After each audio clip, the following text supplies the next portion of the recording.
Otherwise, they couldn't keep people in. What is when we had the fellow on from Ireland, I was saying if I want to practice being a Jew, I go to temple, I go and ask Rabbi, I want to become a Jew. Here's some books, help yourself. If I want to become a Catholic, I go to the Archbishop. If I want to become a Muslim, I go to the Imam. Here's some books, go read them. Not here. No, you have to go step by step and pay every step of the way. Yeah. And I think if, you said, oh, Scientology, what is that? Mm-hmm. Well, that's the one where they teach you about this incident 75 million years ago. They don't ever tell you that. You're right. And you would go, okay, good, cool. Talk to you. You can believe what you want, but I'm not going to. Well, you go to the Archbishop, what is it? Jesus, lived, Christ died, Christ is for your skin. Okay. The Hebrew law, the Quran. They tell you, here's the deal. It's not that tough. Figure it out for yourself. Not this stuff. Yeah. They lead you along. Yeah. And you go up these levels. It's very carefully orchestrated. And then before you're actually given these secret things. And I was going to ask you, what's the top secret? Well, I would say that L. Ron Hubbard he considered himself to be a savior, not just of mankind and planet Earth, but he's existed for literally quadrillions of years, mm-hmm. and he's been a force of light and freedom and truth, and that he came to Earth to save everybody, and jackpot. Yeah. He is like the savior. You could say that. They don't use those words, but that is the concept. Sure. And that we've all existed for a long time and lived all over the universe, even before this universe mm-hmm. existed.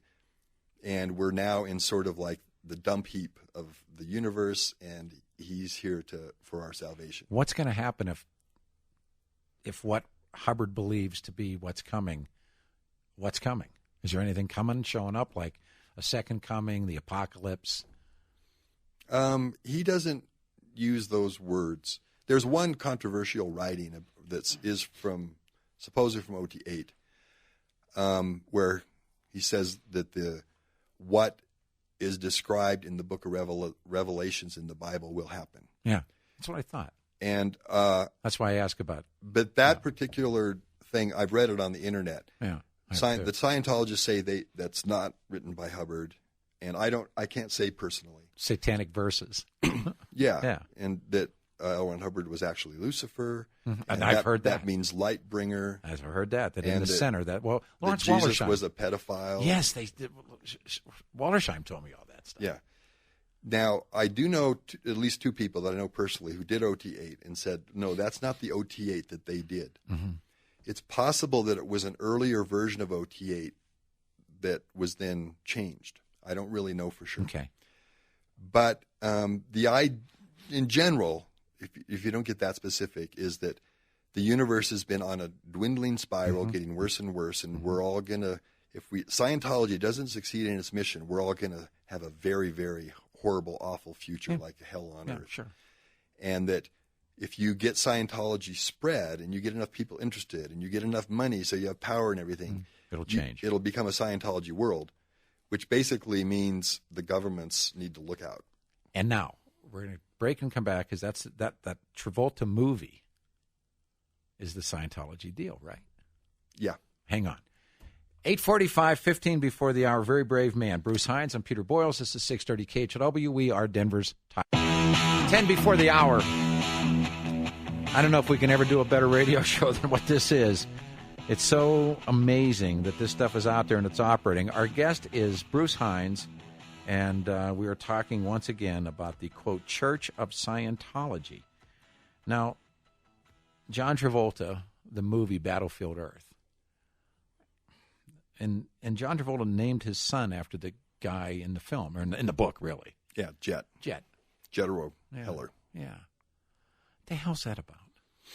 Well, if you read Battlefield Earth and also Mission Earth, mm-hmm. sequel, it shows a guy who basically saves the world. Right. And it's a certain kind of, it is like L. Ron Hubbard was a Pulp Fiction writer, and it was like a Pulp Fiction hero. You know, he's clean, he's tough, and he comes in and he beats up the bad guys and saves the world. And Travolta plays the bad guy in the movie. Yeah, which is sort of interesting to me. But you needed the kind of this blonde Aryan sort of person to be this savior. Be the white guy. Yeah.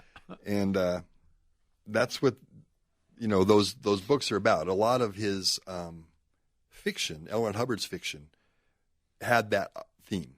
Good against evil, and an individual, which L. Ron Hubbard considered himself to be, like the savior of the world, who comes in and saves the day. Is now that this website has started, and now Cruise has done more damage to Scientology than he's done good for Scientology, because people know who Cruise is. And that time on the Oprah show when he's jumping up and down on the couch, I'm going, what was this guy doing? Remember that? Yeah. And they do the video now with the lightning flying out of his hands, like he's killing her. No, but it looks like the end of Star Wars. Remember the final chapter, but it's actually the second. He's firing the lightning bolts at his head. Cruise is whacked, and so now they've turned on Cruise, or the country is now looking at Cruise differently. Oh yeah, like his last film did very poorly. Yeah. See, the idea is, and this is my opinion. Sure. David Miscavige's plan, starting back in the early '90s, was to get Tom Cruise into Scientology. He was already in, but to get him really dedicated and forwarding their cause. So you get a top celebrity to then start speaking out publicly against psychiatry and whatever. And this is like a dream come true. This is the best promotion Scientology could ever have. The way it was done totally backfired. Instead of helping Scientology, I think it's much, much more difficult for them to get new members and new money than it would have been, say, 10 years ago, and for sure than it would have been 20 or 30 years ago. Because Tom Cruise, the things that got a lot of publicity, jumping on the couch, the Matt Lauer show, this recent video where he's given the award, everybody I talk to, they just go, well, that guy has really lost it. Yeah, he surely has. And so Scientology comes off looking bad. Did Travolta attempt to get Bill Clinton to get the ban lifted on Scientology in Germany, or have the German government treat Scientology differently? Yes. Yeah. He did. I think he actually testified before some congressional committee or something. Yes, he did. And yeah, that is just tells you a lot about Bill Clinton too. Yeah. Yeah.